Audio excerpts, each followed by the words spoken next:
She didn't scream. Not once. There was no broken door, no shattered glass, no overturned chair, no dragged rug, no marks on the walls, no sign anywhere, in any room of that house, that an 84-year-old woman had been taken against her will. The rooms were immaculate, and I need you to stop right there. Because that word, immaculate, is not a detail. It is not a footnote. It is the single most disturbing thing to emerge from 60 days of investigation into the disappearance of Nancy Guthrie. Because here is what immaculate tells us. It tells us that whoever came for her that night, at 2 in the morning, in the Catalina foothills of Tucson, Arizona, did not need to fight her. It tells us that Nancy Guthrie, 84 years old, and a woman who on most days could not walk to the end of her own driveway, was removed from her home in complete silence, in her pajamas, without her shoes, without her medication, without her phone, without leaving a single trace of resistance inside those walls. Someone walked her out, not dragged, not carried against a visible struggle, walked her out. And by the time you finish watching this video, every piece of evidence we are about to show you is publicly confirmed, attributed to named sources, documented. You will understand exactly how that was possible. And that understanding is going to change the way you think about this case. Stay with us, because we are only getting started. And the most important detail, the one that law enforcement is focused on right now, we are saving for later. Pause. She let the silence land. Her name is Nancy Guthrie. She was born on January 27, 1942, in Fort Wright, Kentucky. She is 84 years old.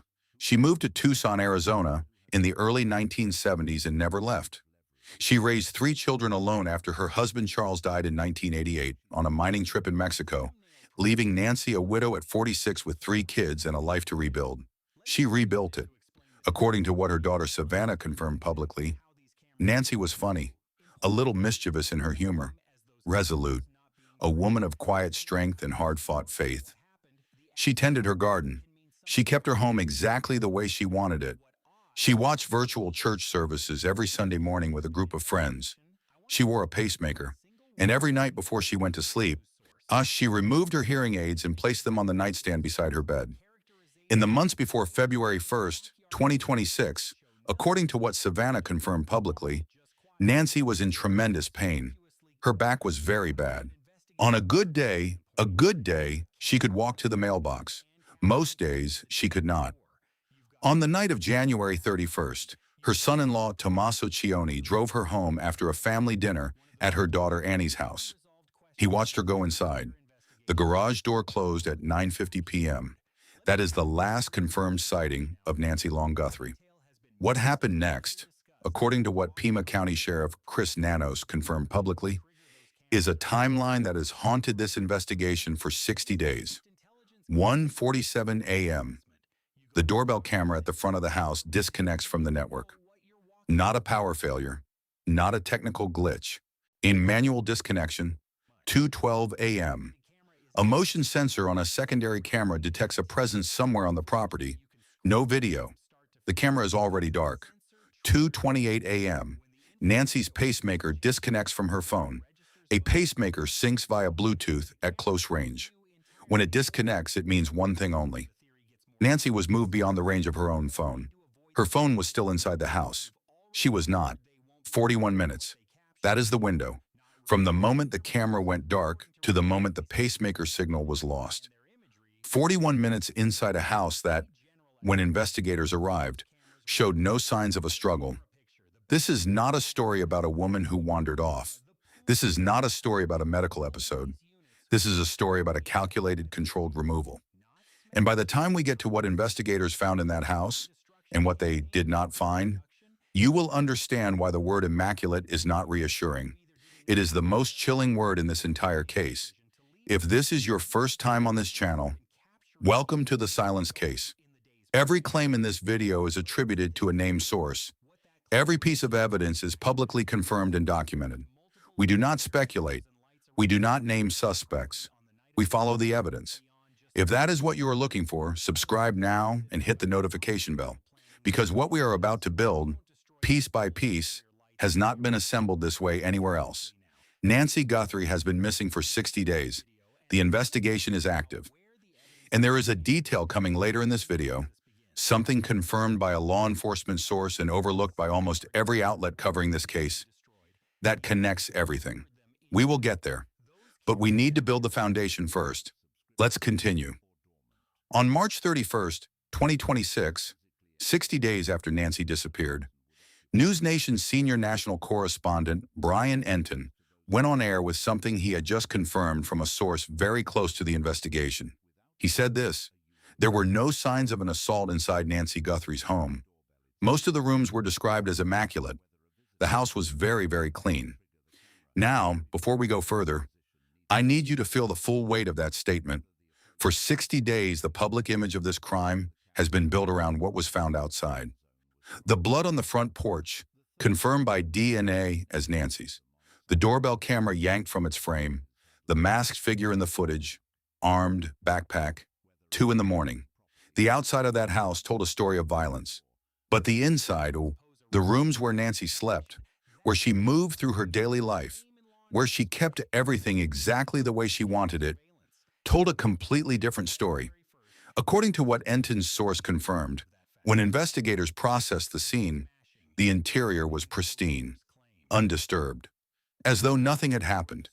And here is the detail that Enton noted publicly, the detail that connects the immaculate interior to something Savannah herself had said.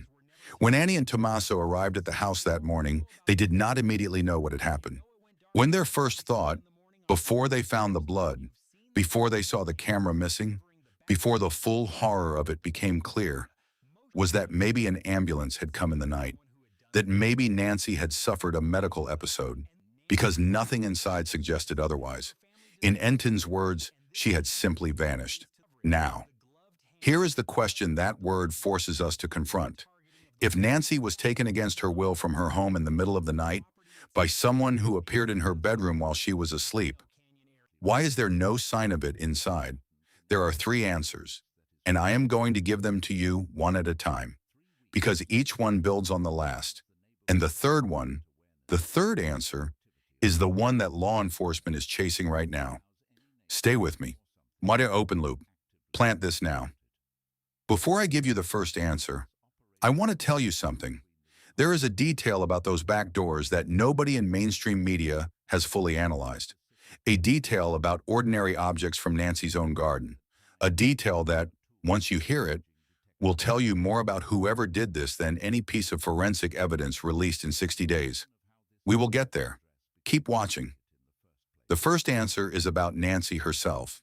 According to what Savannah confirmed publicly, Nancy was in tremendous pain. Her back was very bad. On a good day, she could walk to the mailbox. Most days, she could not. Now picture the bedroom. 2 in the morning, complete darkness. An 84-year-old woman in her pajamas. No shoes, no hearing aids on the nightstand. Completely deaf. If someone appeared in that room, she could not run. She could not fight in a way that would leave marks on the walls or overturn furniture. She could not call for help. Her hearing aids were on the nightstand. Her phone was in another room. According to what crime scene investigator Cheryl McCollum confirmed publicly, if you surprise an elderly woman with severe mobility limitations at 2 in the morning, if you are standing beside her bed when she opens her eyes, you are already in complete control of that scene. She is going to do everything you tell her to do. She does not need to be struck. She does not need to be dragged in a way that leaves marks. She does not need to be restrained in a way that damages the room. She needs only to be controlled. And that is exactly what the immaculate interior tells us. Not that nothing happened. That whoever did this had complete control before Nancy had any chance to resist. The second answer is about the doors. And here's the detail I promised you. According to what Savannah Guthrie confirmed publicly in her first interview since the disappearance, the back doors of her mother's home were propped open when the family arrived. Not broken, not forced, propped open. Now, most coverage of this case has noted that detail and moved on. But on March 31st, Ashley Banfield, on her program Drop Dead Serious, Confirm something from a law enforcement source that changes everything about what those propped doors mean. In her own words, this detail floored her. Those back doors were not propped open with a rock, not with a book, not with anything that does not belong on that patio.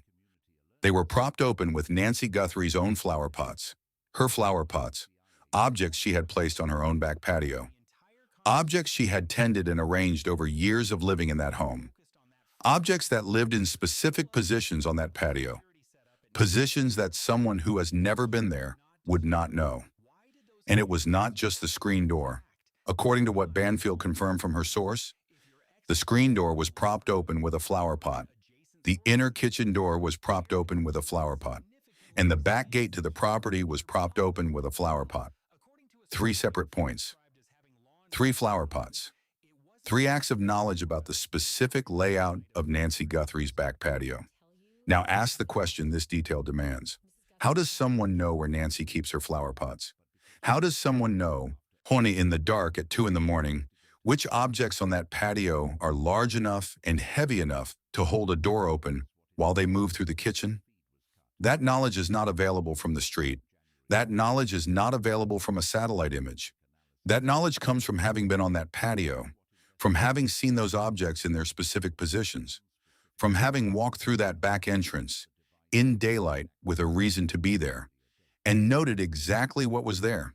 According to what retired FBI profiler Jim Clemente confirmed publicly, this level of operational specificity about the interior layout of a property points to one thing: prior connection, not guesswork, not luck. Someone was there before. The third answer connects everything. According to what former Pima County SWAT commander Bob Krieger confirmed publicly to Brian Enton, the back doors being open is not evidence of the exit route. It is evidence of the entry route. Because the back of that property, behind the house, beyond that propped open gate, leads directly into desert terrain, rocky ground, dense brush, cactus. In Krieger's exact words, there is no way they were bringing her back that way. And the blood, Nancy's blood, confirmed by DNA, was found at the front of the property, on the front porch, down the front walk. So here is the sequence that the documented evidence builds.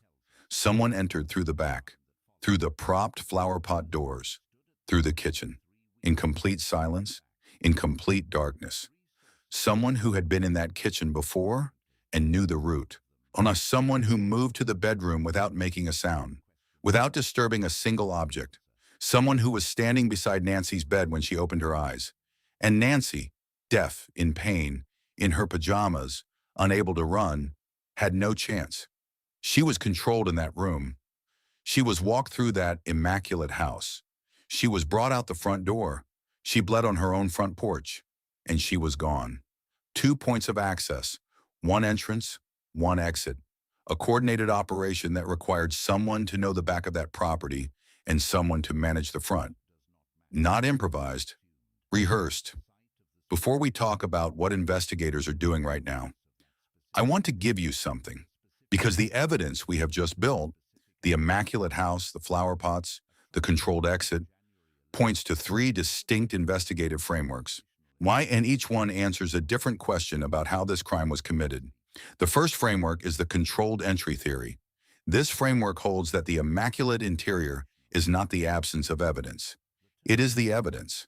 It tells us that control was established before Nancy had any opportunity to resist, meaning whoever entered that bedroom had complete command of the situation from the first second she opened her eyes. What this framework explains precisely, it explains why the blood begins in the foyer, not the bedroom, not the hallway, not the kitchen. The physical confrontation did not happen inside the home. It happened at the threshold, the last few steps before she left her own front door for the last time. It explains the 41 minutes, controlling a mobility-limited, deaf, elderly woman in the dark, moving her carefully, deliberately, through a house without causing her to fall or cry out. Takes time, not 7 minutes, 41. It explains the absence of any defensive marks anywhere in those rooms. When control is established before resistance begins, there is nothing to mark the walls. What this framework struggles with, It does not explain how control was established. Was Nancy sedated? Was she woken suddenly and frozen by fear? Was she physically incapacitated before she was fully conscious? Those questions remain open. But the result, the immaculate house, is the same regardless of the method. The second framework is the two-point operation theory. This is the framework that explains why two entry points were prepared. The back doors propped open with flower pots, Aaron and the masked figure at the front managing the camera. According to what former FBI Special Agent Raymond Carr confirmed publicly on News Nation, the back door was not an exit. It was an entry point for additional individuals to enter the home. Think about what that means. The masked figure at the front was never meant to go inside. His job was the camera. His job was distraction. His job was to stand in the one place where the footage would record him, the front porch, while the actual operation happened at the back. And the back gate being propped open, the third flower pot, was the contingency, the emergency exit. If something went wrong at the front, there was a clear path out through the back. What this framework explains, it explains the masked figure's behavior on camera. He is not trying to break in, and he is not even trying to enter. He is obscuring the lens and waiting. That is not the behavior of a primary actor. That is the behavior of a support role. It explains the 41 minutes as a coordination challenge. Two people, two positions, one objective. Managing an elderly woman through a house and out the front, while the camera roll is held at the front. It explains why the back doors were propped, but the exit was the front. The back terrain, confirmed by former SWAT Commander Krieger as rocky desert brush, was never the exit route. It was the entry route, and it was left open because closing it on the way out would have cost time. What this framework struggles with: we do not know when the second person entered. We do not know if they came through an unlocked door earlier in the evening or arrived simultaneously with the masked figure. Both are possible. Neither is confirmed. But here is what this framework does establish beyond any reasonable doubt. This was not one person acting alone. This was a coordinated operation, assigned roles, assigned positions, an assigned entry point, and an assigned exit. And the immaculate house is the proof. Because one person cannot control an 84-year-old woman in a bedroom, manage her through a house, carry her out a front door, and simultaneously stand at the front camera. Two people can. The third framework is the prior access theory, and this is the one that connects the flower pots to the contractors to the DNA to the 41 minutes. When this framework holds that at least one person involved in this operation had prior legitimate access to that property, not as a criminal, as a worker, a professional with a reason to be there that no one questioned. Think about what you need to know to do what was done that night. You need to know which doors Nancy leaves unlocked.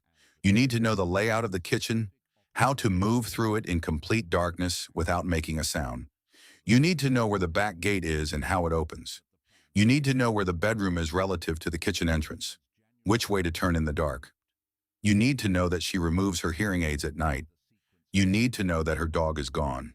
You need to know where the flower pots are, their size, their weight, their specific positions on that back patio. Not one of these things is available from the street. Not one of them is available from a public record or a satellite image. Every single one of them requires physical presence inside or immediately around that property. And here is what that physical presence looks like to the outside world. A landscaper trimming the back garden, a pool technician checking the filter, a plumber working on a kitchen pipe, a painter finishing a room, an electrician running cable through a back wall. Ordinary workers, ordinary visits. Ordinary presence on a property in an affluent neighborhood where workers come and go all the time. The brain does not flag ordinary, and whoever did this understood that. They were there, in daylight, with a truck, with a reason, and someone on that street saw them, filed them as background, and moved on. And here is where the investigation stands right now, because the flower pots are not just a chilling detail. They are a forensic direction. According to what Brian Entin of News Nation confirmed publicly on day 60, investigators are now running down every contractor, every subcontractor, everyday laborer, every worker who had professional access to Nancy Guthrie's property or any property in that neighborhood in the months before February 1st. Every pool cleaner, every landscaper, every electrician, every plumber, every painter, every HVAC technician, every general contractor, every day laborer picked up from a parking lot who worked one afternoon for cash and disappeared. Every person who could have walked through that back patio and seen where the flower pots were. Antoinette, and according to what Ashley Banfield confirmed from her law enforcement source, the process of tracking those people down has produced a single verdict from the investigators running it. It's a mess. It's a mess. Think about what that means in Tucson, Arizona, a city 60 miles from the Mexican border. Some of these workers have no documentation. They gave a first name or a name that is not their own, took cash, and moved on. No paper trail, no record. But here is what Detective Clint Cole, the co-lead detective who solved the Nancy Woodrum case, a case with documented similarities to this one, confirmed publicly in a recorded interview. In cases like this, investigators have almost certainly already spoken to the person responsible. They spoke to him. He answered their questions. He may have even offered information about other workers, other names, other people on the list. And no one flagged him. Because the person who does this, who knows a property this intimately, who plans at this level of operational detail, who moves through a house in the dark without disturbing a single room, is not the person who looks guilty when you sit across from him. He is the quiet one, the cooperative one, the one whose boss says he was the best worker he ever had, the one no one looked at twice. In the Woodrum case, they spoke to the suspect in July. They identified him in November. It was the painter, the quietest person on the list. Detective Cole's advice to investigators working this case was direct and public. Go back. You have probably already spoken to your suspect. And look again at the ones who raised no suspicion. The immaculate house told investigators he was there. The DNA will tell them who he is. Now let's talk about that DNA. Because the immaculate house is not the absence of physical evidence. It is where the physical evidence is hiding. According to what Sheriff Chris Nanos confirmed publicly, investigators recovered mixed DNA from inside Nancy Guthrie's home. Mixed. More than one person's biological material at the same scene. That sample was sent to a laboratory in Florida for genetic genealogy analysis. And according to what Brian Enton noted publicly after careful monitoring of Nanos's interviews, there are now 2 laboratories working on that DNA. 2, genetic genealogy, the same technology that identified the Golden State Killer after 4 decades, and the same technology that identified Brian Kohberger in the Idaho quadruple murder case, applied now to a mixed sample recovered from the home of Nancy Guthrie. According to what C.C. Moore of Parabon Nanolabs confirmed publicly, this analysis can reconstruct a suspect's identity from a rootless hair. One hair. From a person who has never been arrested, who is not in any database, whose name appears on no list. And here is what Moore said specifically about this case. He had that flashlight in his mouth. He was in that house for 41 minutes. At some point, he took it out. And the moment he touched anything with that glove after it was in his mouth, his DNA transferred. He touched something in those immaculate rooms, in that clean, undisturbed house that looked as though nothing had happened. He left something. And it is in 2 laboratories right now. Moore's recommendation was precise and direct. Go back, re-swab, look for rootless hair, look for touch DNA on surfaces in the path of movement. The kitchen counter, the bedroom doorway, the front foyer where the blood begins. The house looked clean to the family. It is not clean to a laboratory. Here is the full picture. Every piece documented, every source named. Someone studied that property on 3 consecutive Saturdays. January 11th, January 24th, January 31st. Confirmed through the FBI's canvas requests and through what crime scene investigator Cheryl McCollum confirmed publicly. Only Saturdays, not weekdays, which means, as McCollum stated publicly, he was somewhere else during the week, working, possibly on a job site, possibly in a trade that gave him legitimate access to properties in the Catalina foothills during working hours. He damaged the utility box around the corner, confirmed as under investigation by the Pima County Sheriff's Department, blinding the neighborhood's cameras before he moved. He disabled the doorbell camera manually at 1:47 a.m. He carried a device in his pocket, visible in the FBI footage, consistent with a localized jammer. He propped open 3 points of access with Nancy's own flower pots. He moved through that immaculate house without disturbing a single room. He controlled Nancy Guthrie in her own bedroom. He walked her through her own home. He carried her out her own front door. He left through a route he had memorized in daylight, the back road without intersections. In the dark maze that punishes strangers and rewards people who have been there before. This is not the work of someone who acted on impulse. This is the work of someone who prepared for weeks. And preparation, at this level, in this detail, requires presence. Someone saw this person on Via Entrada on a Saturday, in a truck that seemed like it belonged there because it probably did. Someone saw the truck and did not stop to wonder why it was parked there, because it looked ordinary. And ordinary does not trigger alarm, but ordinary was the plan. On April 6th, 4 days from now, Savannah Guthrie is scheduled to return to the Today Show. According to what she confirmed publicly in the third part of her interview with Hoda Kotb, she does not know if she can do it. She does not know if she will belong there anymore. But she said something that is not just emotional, it is a message. She said, how can someone vanish without a trace? Someone knows something. Even if it is just that someone has been acting strange for the last 7 or 8 weeks. Someone knows, and maybe somebody's afraid. I understand that. But our hearts are in agony. Someone knows. That is not a rhetorical statement from a grieving daughter. That is a direct communication from a woman who has spent 60 days in contact with the FBI, who has access to information the public does not, to a specific person, a person who may have been on a job site in the Catalina foothills, a person who may have walked through a back patio in Tucson and noted where the flower pots were placed, a person who drove Via Entrada on a Saturday in January and told themselves it was nothing. And that person has been sitting on $1.1 million for 60 days, and they have not moved, which tells us something. Either no one with direct knowledge has come forward, or the person who knows has decided that silence is safer than $1.1 million. And both of those possibilities point back to the same place, the immaculate house. Left clean not because nothing happened. Left clean because whoever did this was not afraid of the mess. They were afraid of being found. Her name is Nancy Guthrie. She is not a case number. She is not a file. She is the woman who raised 3 children alone after losing her husband at 46.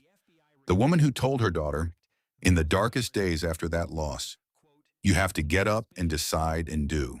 Just decide and do. She is the woman Savannah calls every morning. She is the woman her grandchildren call Grandma. She is the woman who tended those flower pots on her back patio in the Arizona sun, who kept her home exactly the way she wanted it, who lived in that community for over 50 years.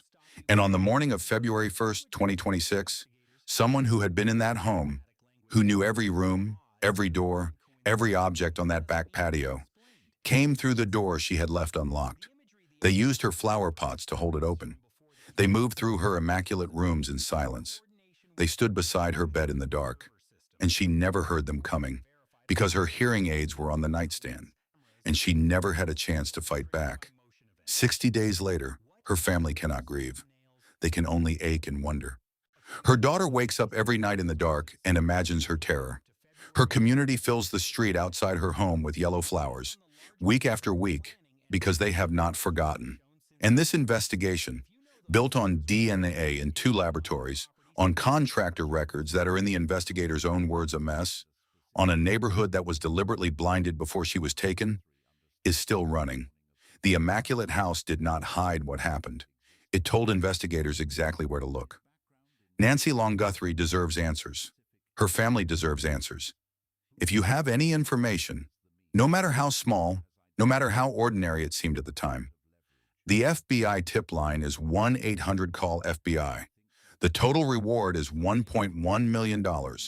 You can remain completely anonymous if you are a contractor, a landscaper, a pool worker, an electrician, a painter, anyone who worked on a property in the Catalina foothills of Tucson in the months before February 2026.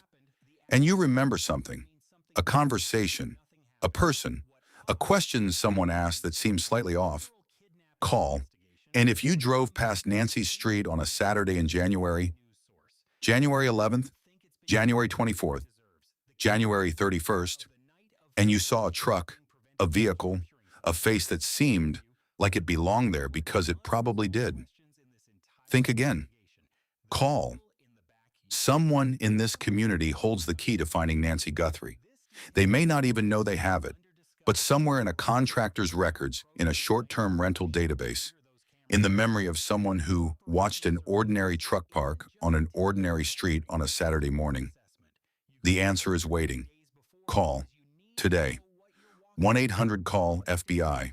When this video presents analysis based exclusively on publicly documented evidence and statements attributed to named sources. All individuals referenced in connection with this investigation are presumed innocent unless and until formally charged and convicted in a court of law.